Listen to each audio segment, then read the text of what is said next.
24 hours और मैं हूं आपके साथ ज्योति कनौजिया। आइए नजर डालते हैं दिन भर की बड़ी खबरों की ओर।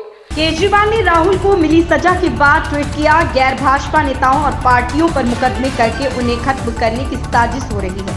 हमारे कांग्रेस से मतभेद है, मगर राहुल गांधी जी को इस तरह मानहानि मुकदमे में फंसाना ठीक नहीं। जनता और विपक्ष का काम है सवाल पूछना। हम अदालत का सम्मान करते हैं, पर इस निर्णय से असहमत हैं। जम्मू कश्मीर के मौसम में उतार चढ़ाव जारी है। मौसम विज्ञान केंद्र श्रीनगर के अनुसार वीरवार से अगले 48 घंटे में प्रदेश के कुछ हिस्सों में बारिश हो सकती है। इसमें जम्मू संभाग के कुछ हिस्से अधिक प्रभावित हो सकते हैं। मौसम खराब होने की सूरत में जम्मू श्रीनगर राष्ट्रीय राजमार्ग पर मार पड़ सकती है। बैंकों की सभी ब्रांच 31 मार्च तक खुली रहेगी। आरबीआई ने बैंकों को अपनी ब्रांच 31 मार्च तक खोले रखने का आदेश दिया। इससे अब आप रविवार को भी बैंक से जुड़े काम निपटा सकेंगे। 31 मार्च के बाद लगातार 2 दिन यानी 1 और 2 अप्रैल को बैंकों में कामकाज नहीं होगा। देश में कोरोना संक्रमण के मामलों में एक बार फिर से तेजी से देखने को मिला है। 140 दिन के अंदर संक्रमण के रिकॉर्ड मामले सामने आए। केंद्रीय स्वास्थ्य मंत्रालय की रिपोर्ट के अनुसार बुधवार को 1300 लोग संक्रमित पाए गए। इसी के साथ सक्रिय मामलों की संख्या बढ़कर 7605 हो गई। खालिस्तान समर्थक व भगौड़े अमृतपाल सिंह के 11 साथियों को गुरुवार की दोपहर भरी सुरक्षा के बीच बाबा बकाला की अदालत में पेश किया गया। कोर्ट ने सभी 11 आरोपियों को न्यायिक हिरासत में भेज दिया है। अमृतपाल सिंह से संबंधित एक मामले में अमृतसर के बाबा बकाला कोर्ट ने 11 अभियुक्तों को 14 दिन के न्यायिक रिमांड पर भेजा है। इसी बीच गुरुवार को पंजाब के कई जिलों में इंटरनेट सेवा फिर से बहाल कर दी गई है। तरन तारण और फिरोजपुर में अभी भी इंटरनेट बंद है।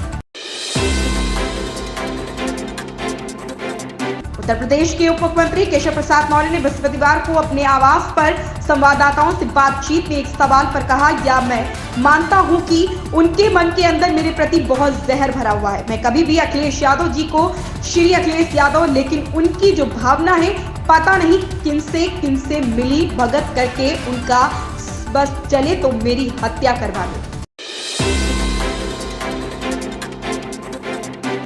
भाजपा ने गुरुवार को पार्टी के भीतर बड़े बदलाव किए। 4 राज्यों में भाजपा अध्यक्ष को बदला गया। भाजपा अध्यक्ष जेपी नड्डा ने राजस्थान की कमान सीपी जोशी को सौंपी है। ओडिशा में मनमोहन सामल, दिल्ली में वीरेंद्र सचदेव और बिहार में सम्राट चौधरी को अध्यक्ष बनाया गया है। दुनिया के पहले 3D प्रिंटेड रॉकेट एरेन 1 को बुधवार को फ्लोरिडा के केप कैनवरल से लॉन्च किया गया। हालांकि ये ऑर्बिट में पहुंचने से पहले ही फेल हो गया। कैलिफोर्निया की कंपनी रिलेटिविटी ने इस रॉकेट को बनाया। इसमें 9 3D प्रिंटेड इंजन मौजूद हैं। रॉकेट में बतौर फ्यूल लिक्विड मीथेन का इस्तेमाल हुआ था। इस टेस्ट फ्लाइट को गुड लक हैम फन नाम दिया गया था। मुख्यमंत्री योगी आदित्यनाथ गुरुवार को लखनऊ के लोक भवन में आयोजित नियुक्ति पत्र वितरण कार्यक्रम में बोल रहे थे। उन्होंने कहा कि 6 वर्ष पहले इन्हीं नौजवानों के सामने पहचान का संकट था। अब इन युवाओं को अपने राज्य से बाहर अपने राज्य के बारे में बताने से कोई हिचक नहीं होती है।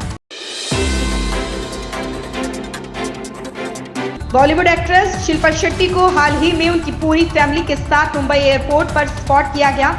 शिल्पा अपने बेटे का हाथ पकड़े हुए नजर आई। वहीं उनके पति राज कुंद्रा पेपराजी से चेहरा छुपाते हुए दिखाई दिए। लुक की बात करें तो शिल्पा ने ब्लू डेनिम शर्ट और स्वेट शर्ट कैरी किया हुआ है। एक्ट्रेस का ये लुक कमाल का लग रहा है।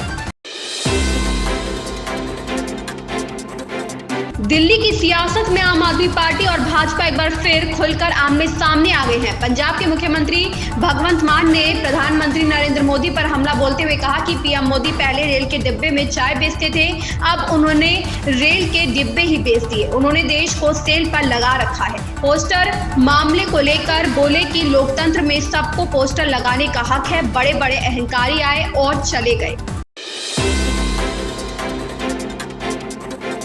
जेल से बाहर चल रहा दिल्ली एनसीआर व हरियाणा का मोस्ट वांटेड गैंगस्टर दीपक पहल उर्फ पहलवान उर्फ बॉक्सर विदेश भागने में कामयाब हो गया है। वह फर्जी पासपोर्ट से मैक्सिको पहुंच गया है। इसे देश की सुरक्षा एजेंसियों की भारी चूक मानी जा रही है।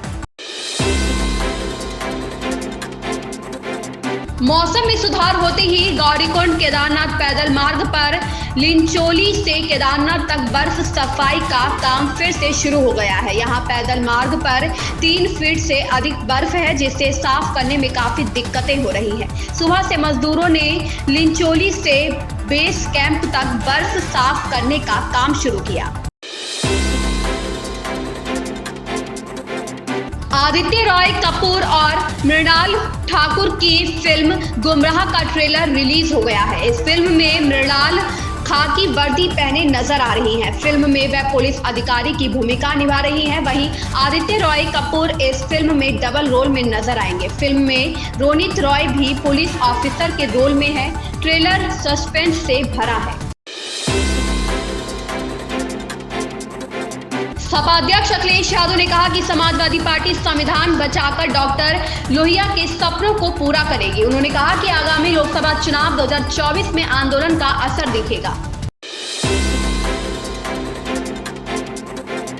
प्रदेश में पिछले 3 दिनों की बारिश व ओलावृष्टि से करीब 19,000 किसानों की 10,000 हेक्टेयर से अधिक की फसलें बर्बाद हुई है। इनका नुकसान 33% से ज्यादा आंका गया है।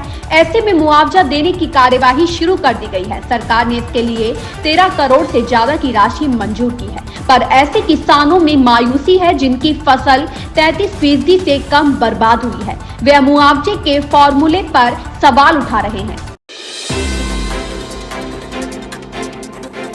रायबरेली के समसपुर में उत्तर प्रदेश वन विभाग की टीम द्वारा छोड़ा गया लापता सारस पक्षी मिल गया है। इसके लापता होने पर सपा अध्यक्ष अखिलेश यादव ने ट्वीट किया था। उन्होंने कहा था कि सरकार इसे तत्काल खोजे, नहीं तो पक्षी प्रेमी आंदोलन करेंगे। उन्होंने ट्वीट कर लिखा था कि उत्तर प्रदेश वन विभाग द्वारा अमेठी से जबरदस्ती ले जाकर रायबरेली के समसपुर में छोड़ा गया बहुचर्चित पक्षी सारस अब लापता है।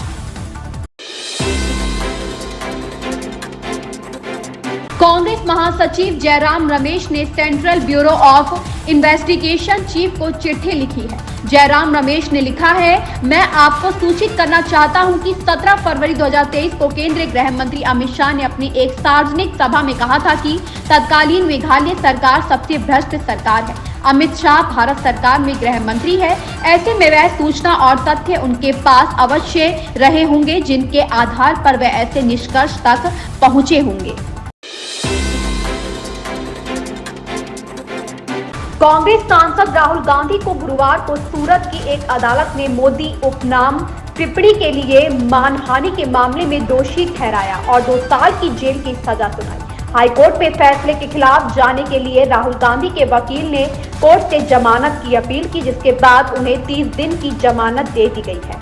सुनवाई के दौरान राहुल गांधी ने अपने पक्ष में कोर्ट के सामने कई बातें रखी। उन्होंने कहा कि मैं एक चुनावी जनसभा को संबोधित कर रहा था, सब कुछ याद नहीं है क्या क्या कहा, लेकिन मेरा इरादा किसी का दिल दुखाना नहीं, बल्कि एक नेता होने के कारण देश के भ्रष्टाचार को उजागर करना था।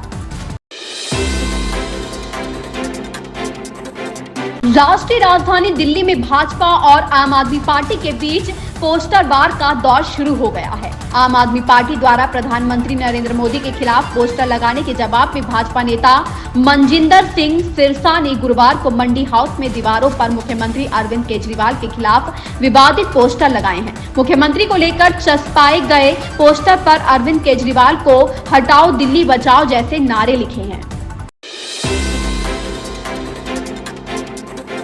राजस्थान में मौसम विभाग ने गुरुवार को अजमेर, जयपुर, टोंक जिलों के साथ ही बीकानेर और कोटा संभाग के जिलों और आसपास के क्षेत्रों में बूंदाबांदी और हल्की बारिश का अलर्ट जारी किया है। मौसम विज्ञान केंद्र जयपुर के अनुसार दक्षिण पश्चिमी राजस्थान के ऊपर एक परिसंचरण तंत्र बना हुआ है। नया पश्चिमी विक्षोभ गुरुवार से प्रभावी होने की प्रबल संभावना है।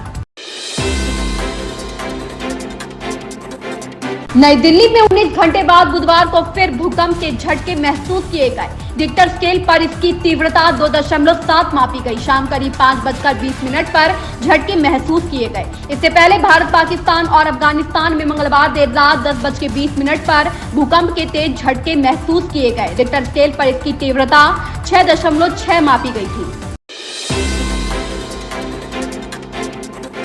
मुंबई के शिवाजी पार्क में बुधवार को महाराष्ट्र नवनिर्माण सेना प्रमुख राज ठाकरे ने एक रैली को संबोधित किया। उन्होंने कहा कि एक बार मेरे हाथ में राज्य आया तो सब कुछ सीधा कर दूंगा। इस दौरान उन्होंने मुंबई में माहिम के पास समुद्र में बन रही एक दरगाह का वीडियो दिखाया। उन्होंने कहा कि यहाँ पर एक अनाधिकृत मजार बना दी गई है, अगर इसे नहीं तोड़ा गया तो उसके पास बड़ा गणपति का मंदिर बनाएंगे।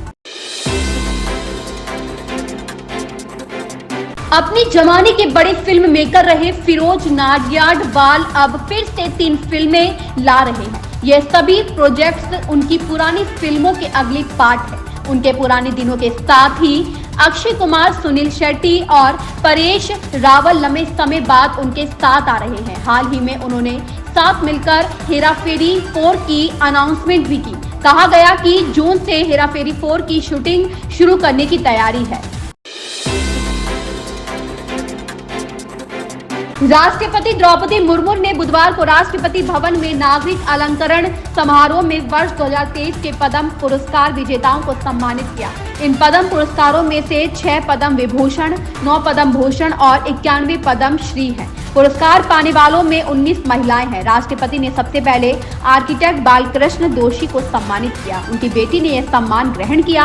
आदित्य बिरला समूह के अध्यक्ष कुमार मंगलम बिरला ने राष्ट्रपति द्रौपदी मुर्मू से पद्म भूषण प्राप्त किया। इन खबरों में बस इतना ही। बने रहे क्राइम 24 आवर्स के साथ।